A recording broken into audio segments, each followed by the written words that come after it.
बच्चा पार्टी। आज हम एक नए टॉपिक के साथ आए हैं जो कि इम्यूनिटी एंड इस क्लासिफिकेशन है। बहुत बच्चों को कन्फ्यूजन होता है नेम्स में, तो हम इसे बहुत सिंपल वे में लेके आए हैं। सबसे पहले देख लेते हैं कि इम्यूनिटी क्या होता है। तो इम्यूनिटी वो होता है जो कि हमारे इम्यून सिस्टम को इम्यूनिटी प्रोवाइड करे। मतलब जैसे कि जब कोई पैथोजन होता है, पैथोजन मतलब डिजीज़ कॉजिंग एजेंट, वो हमारी बॉडी के अंदर इंटर करता है, तो हमारे इम्यून सिस्टम को हमारे इम्यून सिस्टम को लड़ने की क्षमता कौन देता है? इम्यूनिटी देती है। तो इसी को हम इम्यूनिटी कहते हैं। इम्यूनिटी बेसिकली वो होता है जो कि लड़ने की क्षमता होती है किसी भी पैथोजन से। अब इसको दो पार्ट्स में डिवाइड किया जाता है। एक होता है इन्नेट इम्यूनिटी और एक होता है एक्वायर्ड इम्यूनिटी।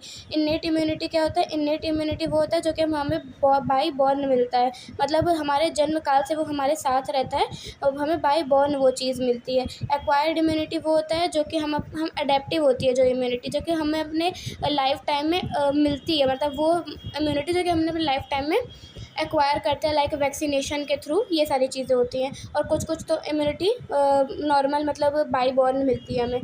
अब इसको हम 4 बैरियर के अंदर पढ़ेंगे। याद रखिएगा ये इसके टाइप्स नहीं, इसके बैरियर्स हैं। एक होता है फिजिकल बैरियर, एक होता है फिजियोलॉजिकल बैरियर, एक होता है सेलुलर बैरियर, एक होता है साइटोकाइन बैरियर। फिजिकल बैरियर में हम जीआई ट्रैक्ट वगैरह के बारे में पढ़ते हैं। फिजियोलॉजिकल बैरियर में म्यूकस, सलाइवा, ये सब लाइसोजाइम सिक्रीट करते हैं, उनके बारे में पढ़ते हैं। उसके बाद सेलुलर बैरियर में हमारी जो कुछ नेचुरल किलर सेल होती है, एनके सेल्स जो होती हैं, वो क्या करती हैं? वो हमारे ट्यूमर सेल को डिस्ट्रॉय कर देते हैं। उसके बाद साइटोकाइन सेल में हम क्या पढ़ते हैं? साइटोकाइन सेल में हम वो पढ़ते हैं जैसे कि जो हमारे जो भी वायरस है, जैसे कि मान लीजिए एक वायरस है, यहाँ पे मान लीजिए एक ऐसे वायरस है और वो क्या करता है? वो हमारे वो वाले सेल को इन्फेक्ट करके रखता है, उसके बगल वाले सेल को वो इन्फेक्ट करता है।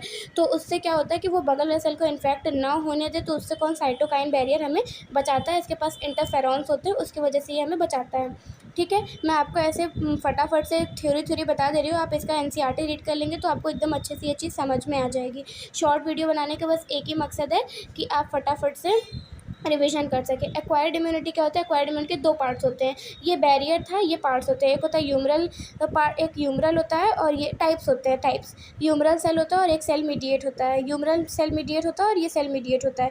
ठीक है, इसको हम 2 बैरियर के अंदर पढ़ते हैं, बी प्लाज्मा सेल और मेमोरी बी सेल के अंदर पढ़ते हैं। सेल मीडिएट को हम टीएच, टीसी, टीएस और टी मेमोरी सेल में। टीएच मतलब T helper cell. T helper cell ही हमारे एड्स के टाइम पे इफेक्ट होते हैं और उसकी जिसका जो लेवल होता है वो हमारी बॉडी में बहुत ज़्यादा कम हो जाता है, इसलिए इंसान के पास इम्यूनिटी नहीं बचती है किसी भी पैथोजन से लड़ने की, उसकी एड्स से मौत हो जाती है।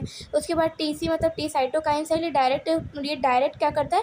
डायरेक्ट सेल्स को किल करता है जो कि पैथोजन जिस पे पैथोजन लीव कर रहा होता है। टीएस सप्रेसर सेल किसी जब हम टी सप्रेसर सेल मतलब ये क्या करता है कि ये सेल्स को क्या करता है? ये सेल्स को मतलब सप्रेस करके रखता है ताकि ये अपने ही सेल्स को किल ना कर दे। और टी मेमोरी सेल्स मेमोरी बनाने में